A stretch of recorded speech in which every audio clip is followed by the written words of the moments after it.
Konnichiwa minasang, let's go to Inokashira Park Zoo. So yan, pasukin natin kung ano-ano bang mga klase ng hayop ang meron sa loob ng park na ito. Tara, pasok na tayo sa loob. Meron nga pala siyang ticket price na 400 yen. Ayan, at nandito na tayo sa loob. Tingnan natin kung ano mga ginagawa ng mga kahayupan dito. Mga hayop pala. Magpakita kaya ako ng gilas at magpapakita ako sa mga manonood na magaling akong lumangoy. Pero teka, kaya ko ba to? Kaya ko yan. Tingnan nyo, panoorin nyo ako. Ready? Let's get go!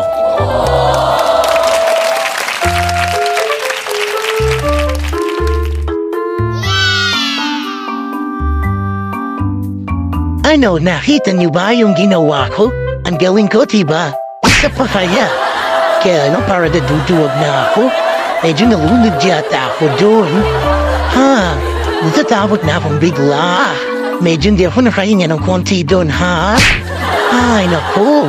Kaya ko pa ba mapakita ang gilas? Panoorin niyo ako. Pero, kung anong dadalawang isip ako, hala, ayoko na nga.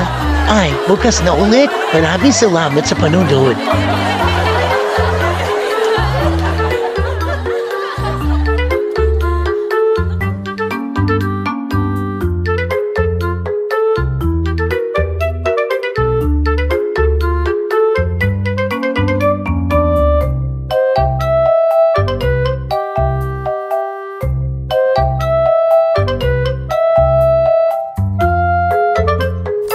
Grabe, ang init ngayon. Hirap pala pag hindi naliligo. Ayan, nangangati tuloy ako. Ako din, sobrang nangangati.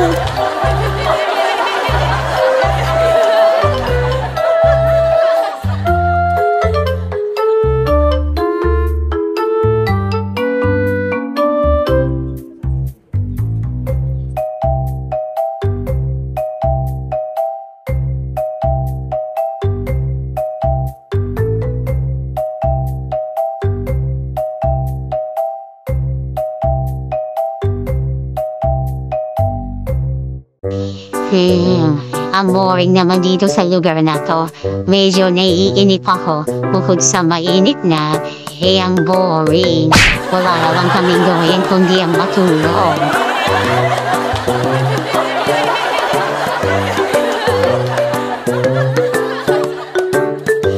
Hey, gising.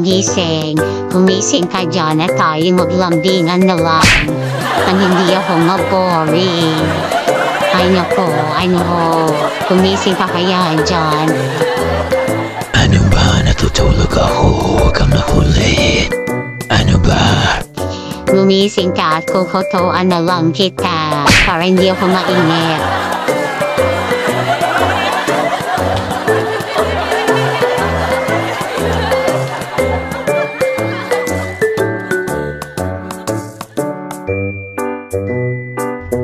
Hoy, Tikro! Ano yung ginagawa mo?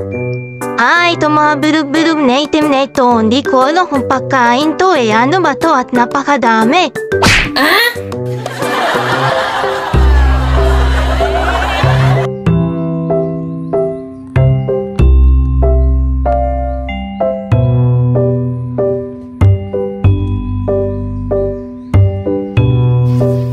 Ang init naman matulog dito. Tara, makalipat na nga kung saan magandang matulog.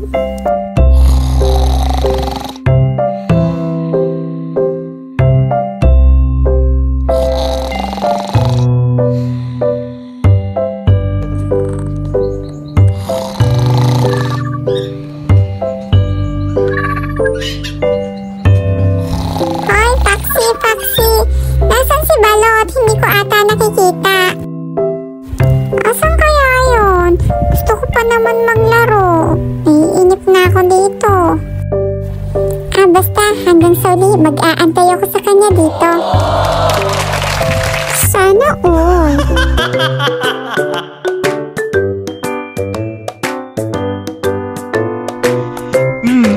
Wala man lang ba mahain dyan? Ay Ay naku, nagugutom na ako. Wala akong alam kung saan ako makakita ng pagkain. Nabitin kasi ako sa pakain sa akin kanina.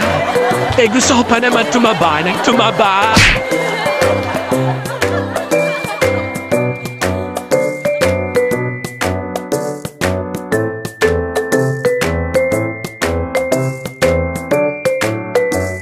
Naku, baka mahuli niya ako. Kinain ko yung iba niyong pagkain. At ngayon naghahanap patuloy siya ng iba pang pagkain. At sa sobrang kabusugan ko, inaantok ako. Dito na lang ako matutulog kasi baka mahuli niya ako na kinain ko yung iba niyong mga pagkain.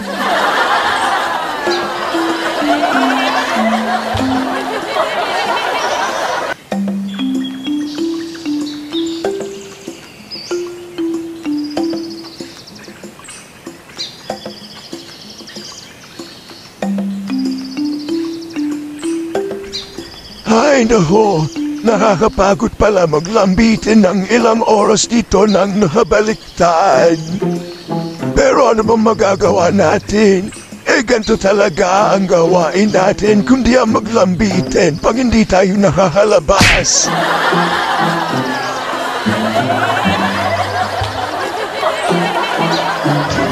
Hi, photoshoot na naman ito. Ano ba yan? Sige, gagalingan ko ang pagkain ko. Ano, okay ba yung itsura ko din sa kuha mo?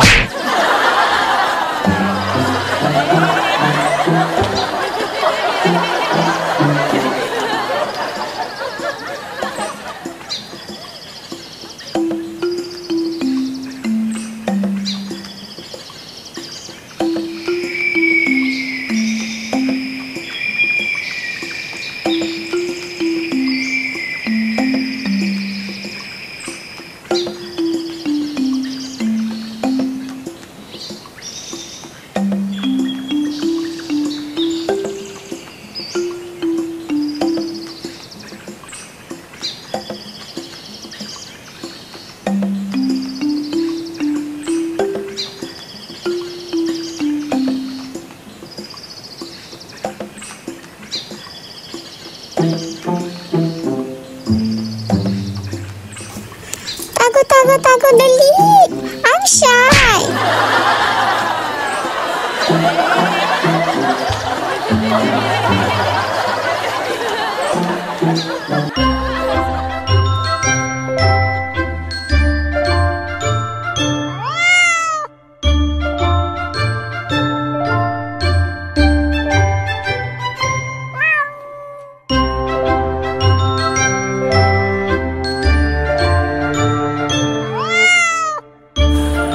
Pigilan niyo ako magpabalik-balik. Nahihilo na ako.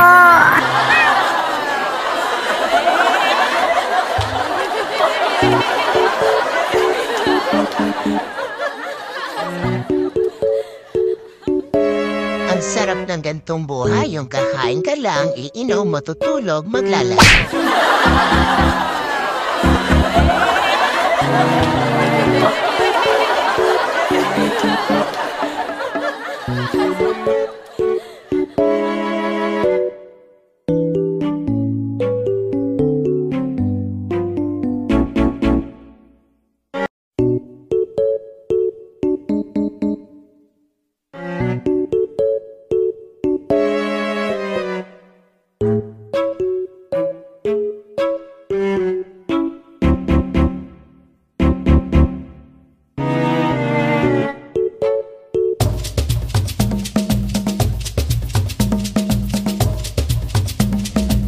Dali, ito ang kati talaga.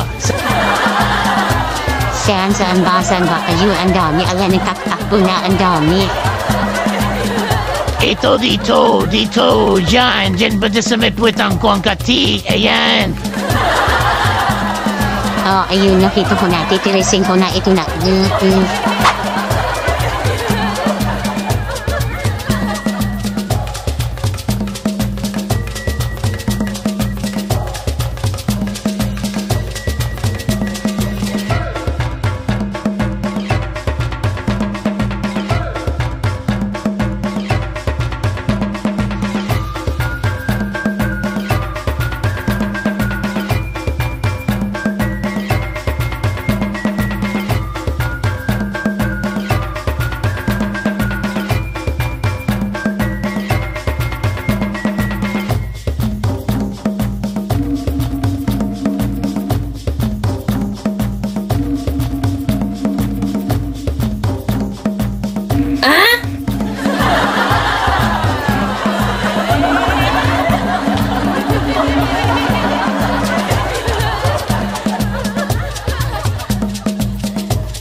want to show my talent. Come and watch me.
Medyo nahiya naman ako. Nanonood pa naman kayo.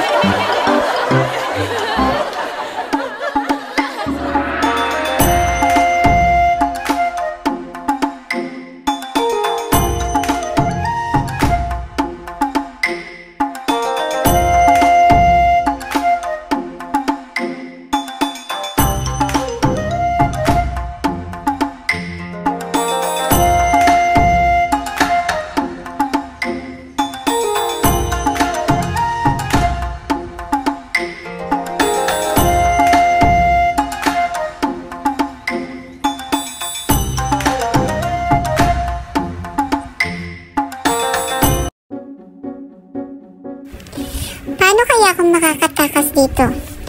Eto kasi, pwede naman ako mag-okay dito para makatakas. Kaya lang sobrang matrabaho. At mukhang aabutin ako ng ilang oras at baka ako ay mahuli na. Ano kaya kung sa iba akong maghukay? Dito kaya? Ang hirap naman kasi, napakadaming taong mga nanonood.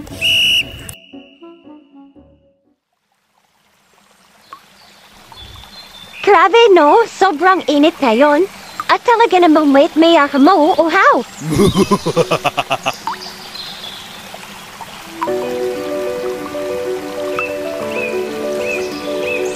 Mare, narinig mo ba ang balita? Aba si Tekla, aba'y buntis na naman at mangingitlog na naman. Hay naku Tess, narinig ko na yung balitang yan. Aywan ko ba, buti pa nga siya, maya nangingitlog. Ay naku, mapapasana all ka na lang talaga.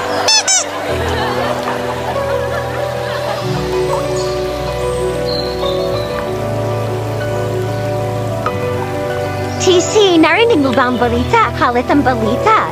Aba, si Tekla eh buntis na naman. Bakit ano nakain niya?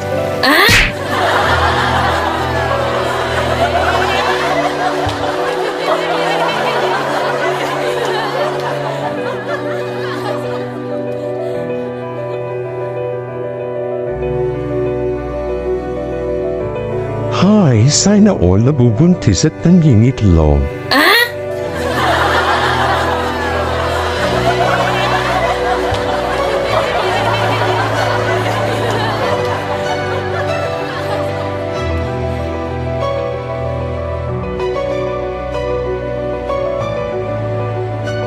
Aray ko, katiya talaga.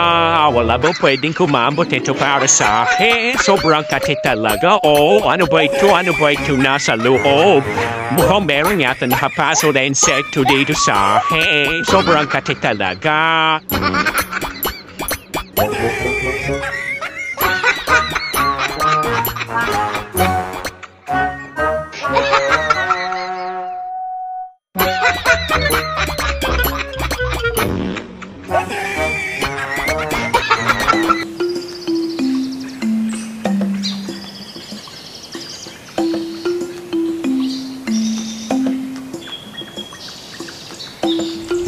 Aba, amis na naman kayo sa ganda ko, no? Alam ko maganda ako.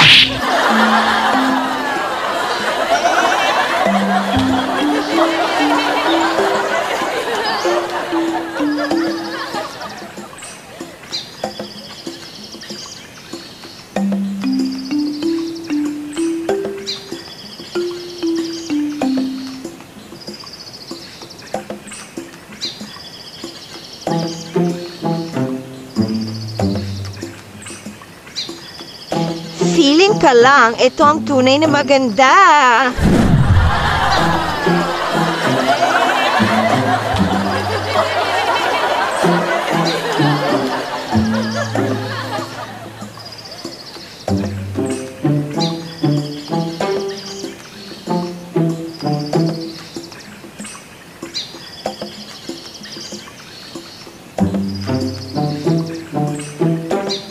Grabe no, sobrang init na yon. Oo nga, kaya naman ang sarap maligo.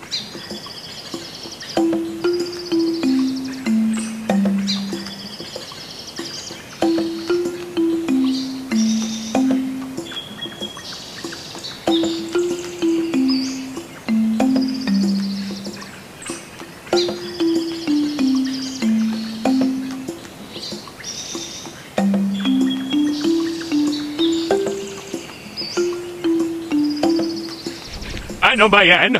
OP naman dito. Bakit naman kasi inilagay ako dito sa hindi ko mga kalahi?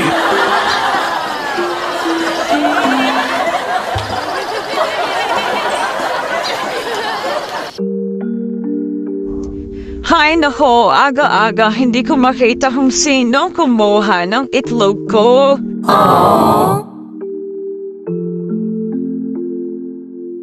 Asan kaya yung mga anak ko, yung mga itlog ko, nag-aalala na ako.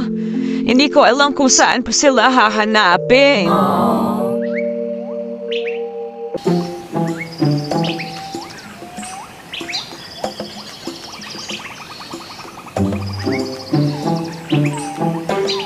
Naku, nakakaawa naman si Tekla. Kinuha yung mga itlog niya. Pero ayoko magsalita kasi baka katayin ako pag nagsalita ako. Kaya ito, magpapakabisi-bisiyan na lang ako. Kung wari wala akong nakita at wala akong alam sa mga nangyayari.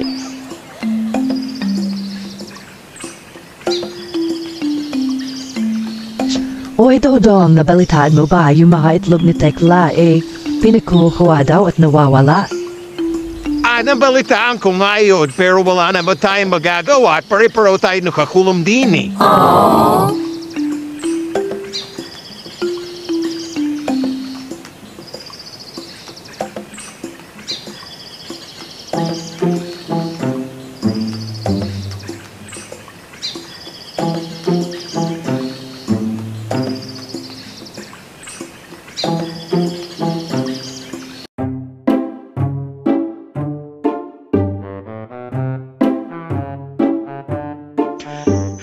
Ay, si Mrs. nanganak na.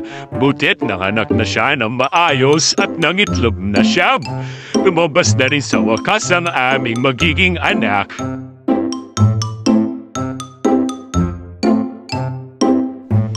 Hay nako anak, paano bang gagawin ko sa'yo? Nakalimutan ko at hindi ko na alam kung anong billing nga pala ni inay. Kung paano nga pala kita paiinitin? San ba kita ilalagay? Dito? Dito ba? O, dito? Minirin sa akin na dapat daw may tamang posisyon na paglalagay ko sa'yo. Bilang isang itlog para hindi ka mabasag. Ay!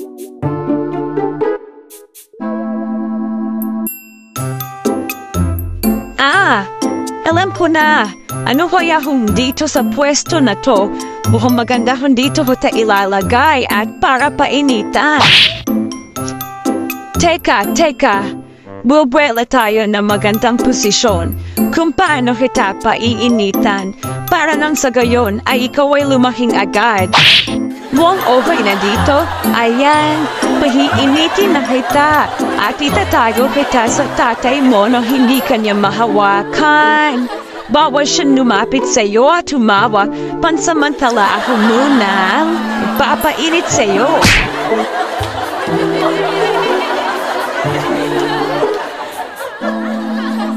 Ay, paano ko kaya lalapitan si Mrs.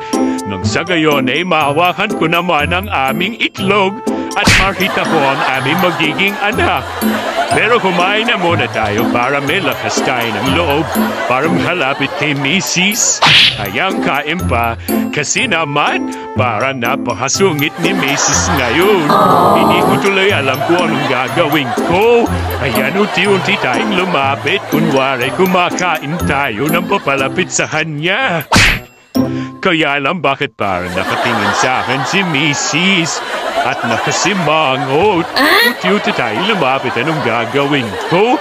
Paano ba makakabelo? Tinago na pala niya yata yung itlog namin. Hindi ko maaway tayo magiging anak namin. Nakakatakot. Ano kaya kung bumalik na lang ako dito? Ayoko na lumapit sa kanya at baka mag-away pa kami.